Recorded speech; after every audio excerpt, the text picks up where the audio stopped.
এই স্পাইডার লিলির কন্দ তুলতে গিয়ে অর্ধেক উঠেছিল। সেই অর্ধেক কন্দ থেকেই আজ আমার ছাদ বাগানে টব ভর্তি গাছ। রিপোর্টিংয়ের টাইমে ভেবেছিলাম কন্দগুলোকে আলাদা করে অন্য অন্য টবে বসাবো, কিন্তু কন্দগুলো একে অপরের সাথে এমনভাবে জয়েন্ট হয়েছিল সেটা সম্ভব হয়ে উঠেছিল না। তাই একটা টবের মধ্যেই সমস্ত কন্দগুলো বসিয়ে দিয়েছি।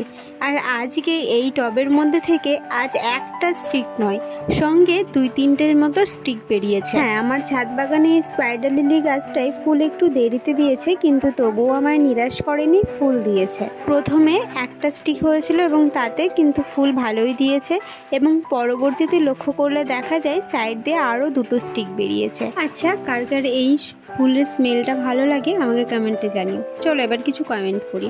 অহনা আপু, তোমার বাগান অনেক সুন্দর, তোমার বাসা কোথায়? আমার নামটা নিও। তুমি আমার নাম নিচ্ছ না কেন? আমার নাম অহনা, প্লিজ নিও। এবং আমেনা কমেন্ট করেছে, আপু আমি ব্রাহ্মণবাড়িয়া জেলার চর শিবপুর গ্রাম থেকে। অহনা এবং আমেনা, তোমাদের দুজনকে অসংখ্য ধন্যবাদ এত সুন্দর সুন্দর কমেন্ট করার জন্য। তোমরা অনেক ভালো থেকো, অনেক সুস্থ থেকো, তোমাদের জন্য অনেক ভালোবাসা রইল। এবং পরবর্তীতে আমি আরও সবার কমেন্ট একে একে পড়ার চেষ্টা করব। তো তোমরা আমার পাশে থেকো এবং এভাবেই আমাকে এগিয়ে যেতে সাহায্য করো। তো আজকের মতো এতটুকুই, ভালো থেকো সবাই।